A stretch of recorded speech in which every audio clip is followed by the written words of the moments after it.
Hello જય Dwarkadhish, good morning. આજે અમે દ્વારકા જવા માટે નીકળી ગયા છીએ અને સ્ટેશને પહોંચી ગયા છીએ। સ્ટેશને પહોંચ્યા પછી અમારે થોડું લેટ થઈ ગયું હતું। 3 વાગ્યાની અમારી ટ્રેન હતી અને 3 ને 2 અમે જે પ્લેટફોર્મ પર હતા અને અમારે ઓલી સાઈડ પેલી ટ્રેન દેખાય ત્યાં જવાનું હતું અને થોડું લેટ થઈ ગયું હતું। મમ્મી થોડા ધીમે ધીમે ચાલતા હતા, પછી મમ્મીને કીધું ફટાફટ ચાલો ને તો ટ્રેન વહી જશે। ફાઇનલી અમે લોકો ટ્રેનમાં બેસી ગયા છીએ અને સવાર પડી ગઈ છે।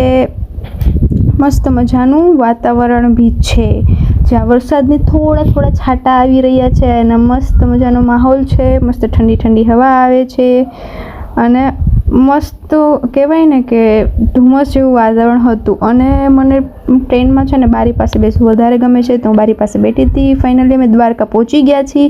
દ્વારકાના સ્ટેશન ઉપર ટ્રાફિક હતો બહુ જબરજસ્ત અને આ છે દ્વારકાનું સ્ટેશન। ત્યાંથી અમે લોકો આવી ગયા છીએ દ્વારકા। દ્વારકામાં અમે જોઈ શકો છો ટ્રાફિક કેટલો છે। દ્વારકા મંદિર પાસેનો આ સીન છે અને દ્વારકા પહોંચ્યા પછી અમે મંદિર પાસે જઈ રહ્યા હતા અને આ છે મંદિર પાસેનો મસ્ત નજારો। અને મંદિર પાસે પહોંચીને ત્યાં બી અમે 1.5 કલાક વેઇટ કર્યો અને પછી દર્શન થયા અને પછી અમે આવી ગયા છીએ ગોમતી ઘાટે। ગોમતી ઘાટે પહોંચતા જ એક માસી હતા જેને મારા ફોન ઉપર નાવામાં પાણી ઉડાડ્યું અને મારો મગજ થોડો હળી ગયો અને હું થોડી ગુસ્સે થઈ ગઈ એના ઉપર કે ભાઈ તમે પાણી તો ન ઉડાડો।